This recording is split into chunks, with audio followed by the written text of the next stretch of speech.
अस्सलाम वालेकुम। तो वेलकम है आप लोगों का एम रात चैनल में। आज की इस एक्सक्लूसिव वीडियो में हम बात करेंगे कि GF-17 थंडर का क्या रोल रहा ऑपरेशन स्विफ्ट रिटोर्ट में, क्योंकि इसमें बहुत से लोगों के जहन में मिसकंसेप्शंस भी हैं। हम इन पर आने वाले वक्त में भी वीडियोस बनाएंगे और उसके छोटे कई ऐसे एस्पेक्ट हैं जिन पर बात नहीं की जाती और हम उन पर भी बात करेंगे। तो GF-17 थंडर का रोल था कि ये काफ़ी कॉम्प्रीहेंसिव है। GF-17 थंडर के बारे में जो चैप्टर है ऑपरेशन स्विफ्ट रिटोर्ट का, सबसे पहले तो आप इस एनिमेशन को देखें जिसमें इसके रोल को कम्प्लीटली एक्सप्लेन किया हुआ है। उसके बाद मैं मज़ीद इसको एक्सप्लेन करूँगा कि इसके अलावा जो हिडन डिटेल्स थी वो क्या थी। 27 फरवरी 2019 भारतीय जारहियत का मुंह तोड़ जवाब देने के लिए पाक फजाइया के नंबर 16 मल्टी रोड स्क्वाड्रन के 2 JF-17 त्यारे भारतीय अहदाफ की तरफ रवाना हुए। निजी परवाज करते ये थंडर त्यारे LOC के करीब पहुंचे और बिजली की तरह बादलों का सीना चीरते हुए विंग कमांडर अदनान और स्कॉलर सप्तैन इन JF-17 त्यारों को 30,000 फुट की बुलंदी पे ले गए। इससे पहले कि भारतीय फजाइया इनके खिलाफ कोई कार्रवाई करती, इन शाहीनों ने अपने जदीद 1000 पाउंड वजनी आरी के बॉम्ब्स दुश्मन पर दाग दिए। पाकिस्तानी पायलट्स की माहिराना प्रोग्रामिंग की बदौलत ये खुदकार बॉम्ब्स अपने अहदाफ की तरफ परवाज करते हुए भारतीय इलाके में दाखिल हुए और फिर पूंछ की छावनी में वाक़ दोनों ब्रिगेड हेडक्वार्टर्स के इतराफ में जा गिरे। पाकिस्तानी बॉम्ब्स के धमाकों की गरज ने भारतीय क़यादत को वाज़ेह पैगाम दिया कि पाक फजाइया कभी भी जवाबी कार्रवाई का सोचेगी नहीं, बल्कि जज्बे जहाद से सरशार ये शाहीन हर हाल में मुंह तोड़ तरीके से रिटेलिएट करेंगे। पाक फजाइया जिंदाबाद, पाकिस्तान पाइंदाबाद। तो ये एनिमेशन आपने देखी। बेसिकली जो हमारी स्ट्राइक फॉर्मेशन थी उसमें 6 एयरक्राफ्ट थे, 4 मिराजेस और 2 JF-17 और दिन 2 JF-17 ने 4 रेंज एक्सटेंशन किट्स वाले बॉम्ब गिराए, जबकि उन 4 मिराजेस ने 2 बॉम्ब्स गिराए। यानी कि मिराजेस का ये था कि एक मिराज एयरक्राफ्ट बॉम्ब ड्रॉप करता था, जबकि दूसरे के पास पोड थी जो उसे गाइड करती थी। यानी कि 2 मिराजेस पेयर में एक बॉम्ब को आगे गाइड कर रहे थे। लेकिन JF-17 थंडर एक ही जहाज 2-2 बॉम्ब्स को गाइड कर रहा था। सो इससे आप JF-17 थंडर की एवियोनिक्स का मिराजेस से कंपैरिजन कर सकते हैं कि JF-17 थंडर एफिशिएंसी के मामले में मिराजेस से ऑलमोस्ट 3 गुना ज़्यादा बेहतर तरीके से परफॉर्म कर सकता है। लेकिन इस ऑपरेशन में हमने अपने तमाम एयर एसेट्स को यूज़ किया था। हमने अपनी इलेक्ट्रॉनिक वॉरफेयर से लेकर अपने लाइट कॉम्बैट एयरक्राफ्ट, अपने स्ट्राइक एयरक्राफ्ट, अपने मल्टी रोल, अपने मीडियम वेट एयरक्राफ्ट, हमने तमाम को इस ऑपरेशन में एम्प्लॉय किया था। तो JF-17 थंडर्स ने 4 रेंज एक्सटेंशन किट्स वाले बॉम्ब्स को यूज़ किया था और इन्हें हमने अपने टारगेट से, जो हमारा टारगेट लॉक था, उससे कुछ मीटर दूर करके गिराया ताकि हम अपने एडवर्सरी को ये पैगाम दे दें कि अगर आप हमारे मुल्क में आके बॉम्बिंग कर सकते हैं तो हम भी आपके मुल्क में जाके बॉम्बिंग कर सकते हैं। ये कोई इतना मुश्किल टास्क भी नहीं है अगर आप समझते हैं। दूसरा, JF-17 थंडर की जो स्ट्राइक फॉर्मेशन थी, इसने अब इंडियन ऑक्यूपाइड कश्मीर में बॉम्ब गिराए थे। लेकिन यहाँ हमें देखना होगा कि इंडिया के वहाँ सरफेस टू एयर मिसाइल्स मौजूद थे।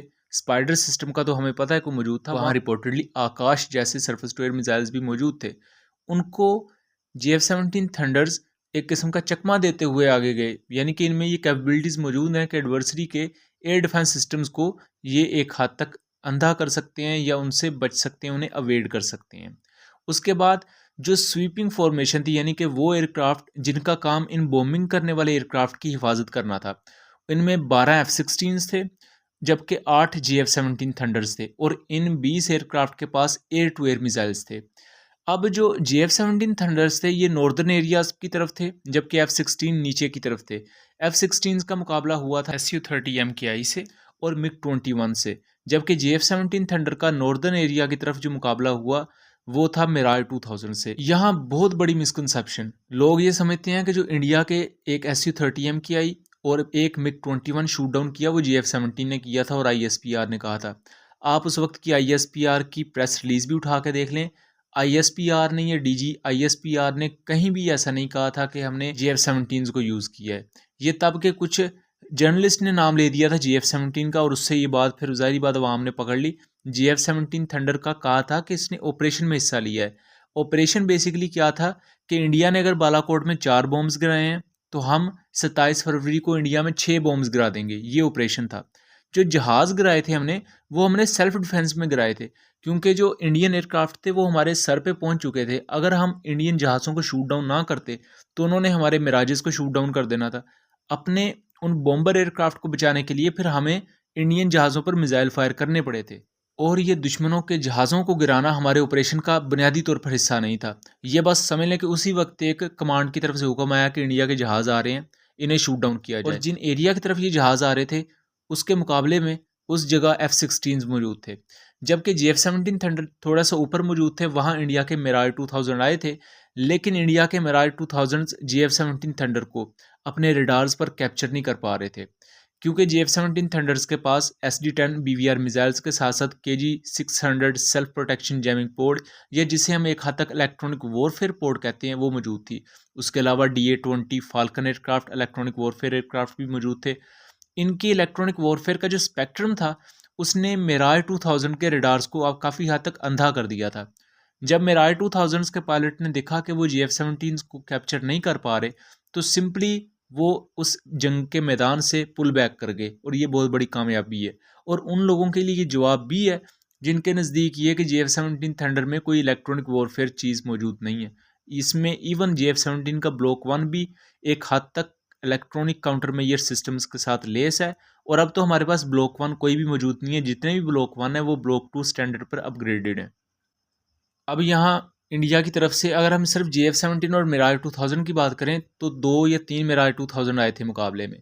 सोचने वाली बात यह है कि इंडिया को तो ये पता था कि हम एक रात पहले बॉम्ब गिरा के आ गए हैं, अब अगला दिन या अगली रात पाकिस्तान एयरफोर्स आएगी। मतलब इंडियन एयरफोर्स को ये पता थी कि अब पाकिस्तान एयरफोर्स ने हमला करना है। उसके बावजूद जब उन्हें पता है कि 8 GF-17 थंडर आ चुके हैं, आपकी सरहद के ऊपर उड़ रहे हैं, उसके बावजूद आप 2 से 3 मिराज 2000 भेज रहे हैं उनके मुकाबले के लिए, तो ये टोटली इनकम्पिटेंस के ज़िम्मे में आता है। मतलब कि आपको पता हो कि आपको मारने के लिए 8 लोग आ रहे हैं, तो आप ज़ाहिर बात है उसके मुकाबले में अपनी तरफ से कोई 8 लोग या 10 लोग भेजोगे। ऐसा तो नहीं है कि सिर्फ 2 लोग भेजोगे और वो उल्टे मार खा के आ जाएं। तो सेम काम इंडिया ने किया था। मतलब कि उस दौरान इलेक्ट्रॉनिक वॉरफेयर पाकिस्तान की इतनी बेहतर थी कि हमने इनके रडार्स को टोटली जैम किया हुआ था। इनको नहीं समझ आ रही थी कि हवा में हो क्या रहा है। इवन दो अभिनंदन का एयरक्राफ्ट LOC क्रॉस कर आया था और अभिनंदन के मिसाइल अप्रोच वार्निंग सिस्टम्स ने, और अभिनंदन के रडार पर कुछ भी नज़र नहीं आ रहा था। अगर आप अभिनंदन के बयानात को भी देखें तो उसने कहा मैं पाकिस्तान के जहाज़ को ढूंढने की कोशिश कर रहा था, अपने टारगेट को ढूंढने की कोशिश कर रहा था कि आपकी एयरफोर्स ने मुझे गिरा दिया। मतलब कि उसे अभी पता भी नहीं था कि टारगेट कोई है मौजूद या नहीं, वो अभी जस्ट ढूंढने की कोशिश कर रहा था। सो ये था आज का एक एनालिसिस। उम्मीद करता हूँ चीज़ें क्लियर रही होंगी। मिलेंगे अगली वीडियो में, तब तक के लिए अल्लाह हाफिज़।